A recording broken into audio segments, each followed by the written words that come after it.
So I got bigger clips, same thing. I believe the Helix runs a 4 gauge, but I know the 1000 SX runs a 4 gauge. So I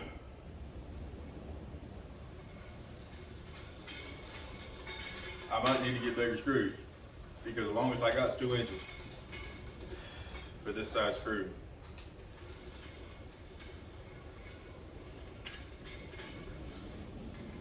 And I like nothing if not symmetry. So this is going to be a tall stack. I might have to run it next to it. But preparation.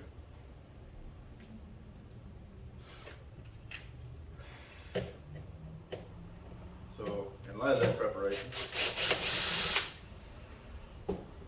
I know this is actually for a bare 0 gauge wire,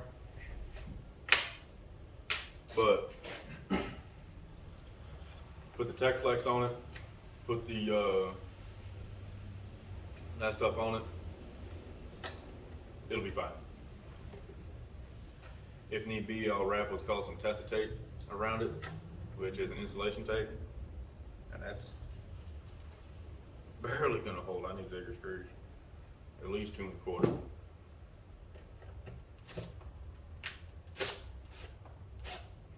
That's holding on by a prayer. All right, like I said, this is just test fitting though. So I know what else I need to get.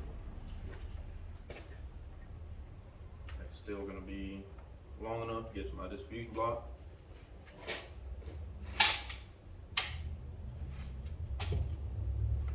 There's that for that. Now we're gonna come right here, again, taking one of these, our 10 gauge, paying attention to which side is which.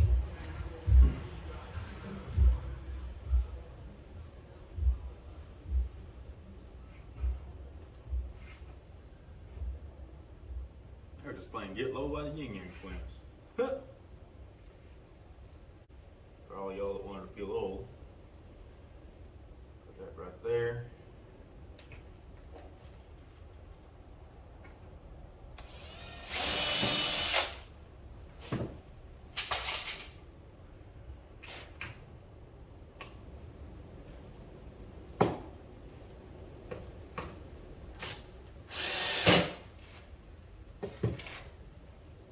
Then we're going to come up.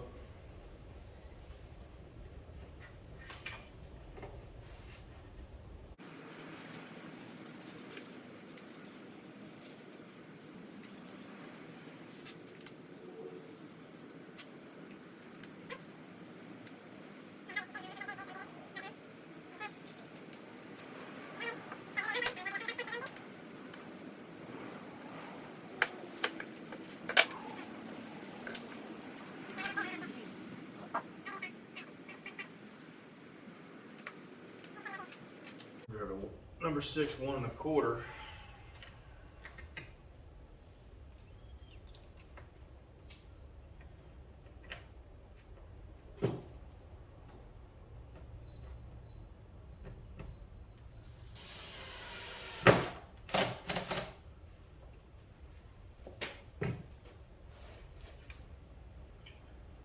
Just do it like this. Input.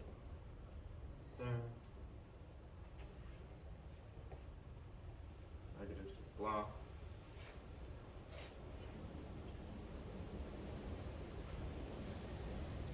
Positives to the block.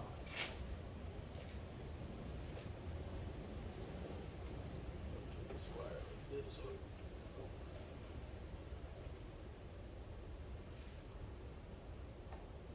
Lays how I want it to, or we're just going to take that.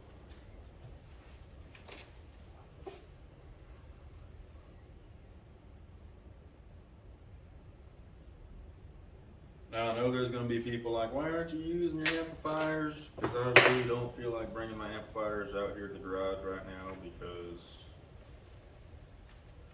and putting them on. Not quite there yet. I was gonna go there. Set this all off to the side. Y'all can kind of see it from the angle. Now, I don't have any black 4 gauge that is the same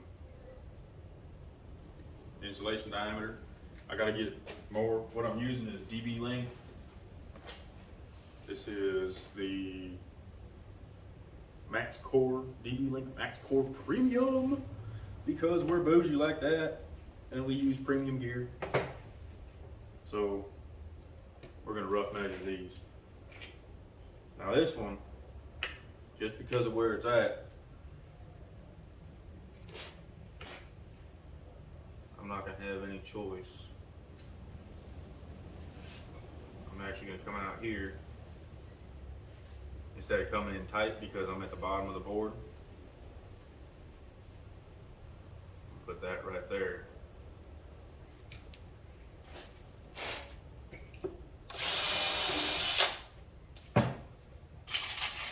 see if I still use pt3.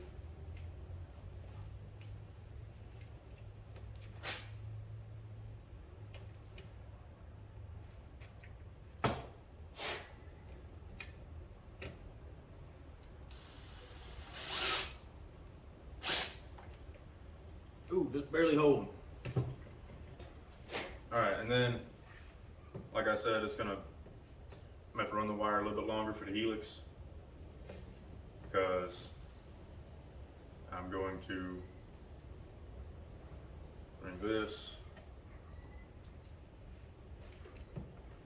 Actually, I can make a spacer for that.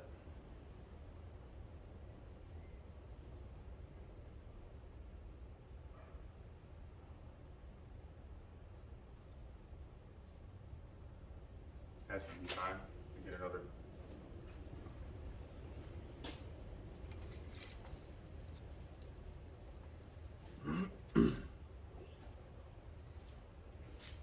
Actually, let me just hold this.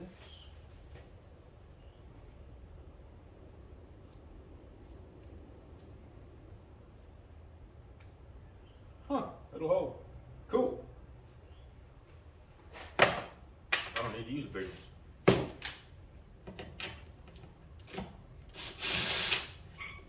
That is beautiful. That's gonna be a pain in the butt to get on the tech flash with. That doesn't matter because I can use the small ones. Way more manageable.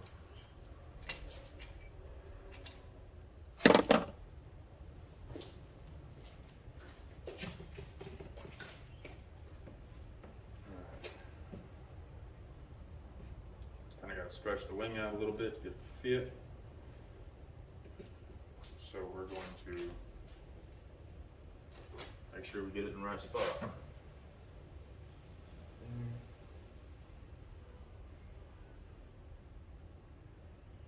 So it's going to go on about here.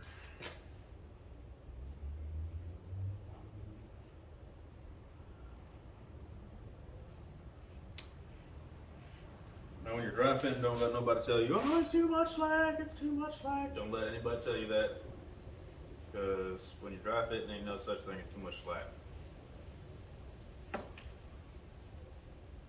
Until you start cutting. But then, once you start cutting, you start cutting the wires, you really gotta be careful. Because you wanna have a little bit of slack so you don't waste the wire, because this is copper. We all know how much copper costs. It's a lot, in case you didn't know. Bring this up. I'm actually going to do a parallel lay right that in between that one. How do I want to do this? Do a parallel lay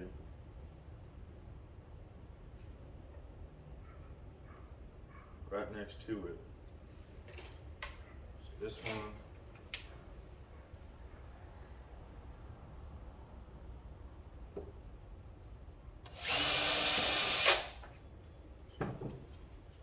There.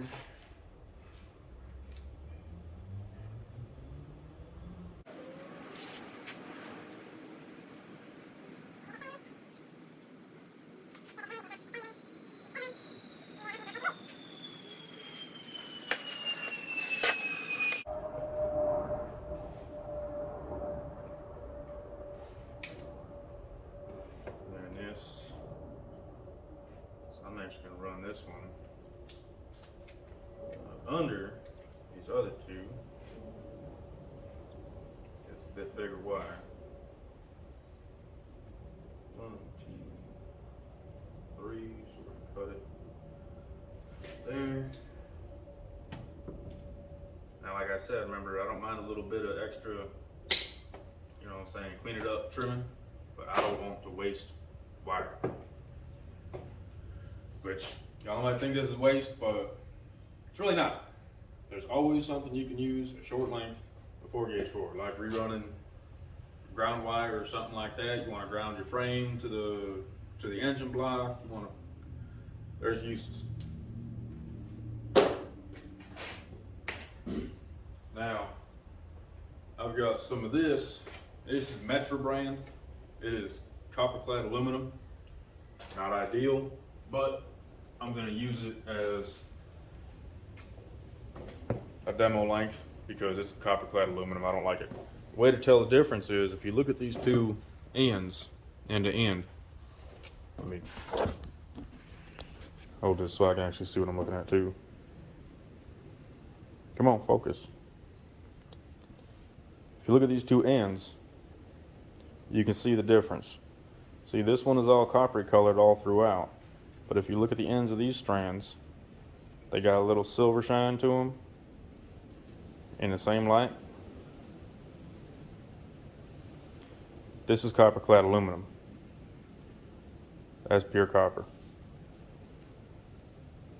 So you can see the difference in the wires. That's a quick and dirty way to tell what's what.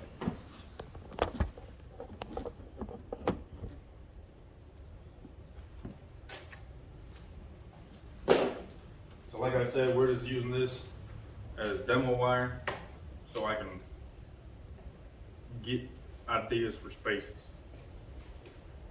for lengths. Send that here. Run that around a bit. Now this way, when I do get some actual copper wire, I know what length I'm going for.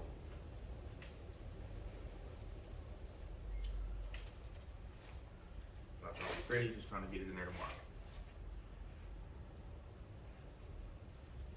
You can use copper clad aluminum. I'm not gonna lie, it's cheaper. Not by much, but if you're like me and you want to do quality install, you don't mess around with it. You just get straight copper because it doesn't really affect anything. It's more about personal preference and being OCD with it.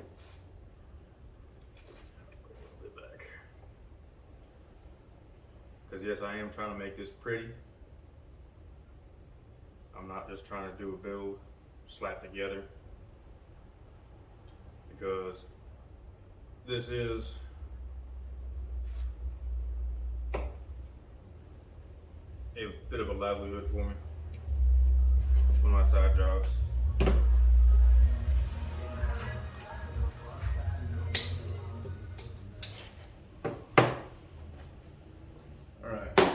Got that length down.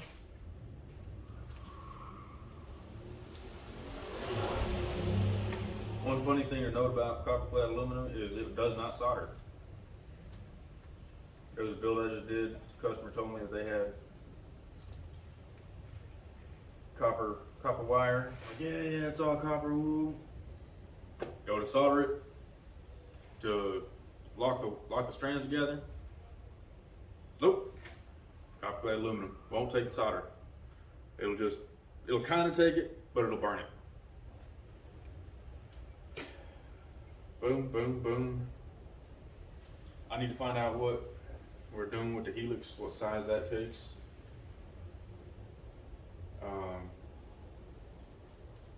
I can't use other wire because if it's the wrong size, then the wire's gonna be too short. If it's too big, the wire is gonna be. If it's too big, the wire is gonna be too short. If it's too short, too small of a gauge, the wire is gonna be too long, and I don't want to waste. So there's that for that. I'm gonna tape these together. I'm gonna label them, and then we're gonna start tinning ends.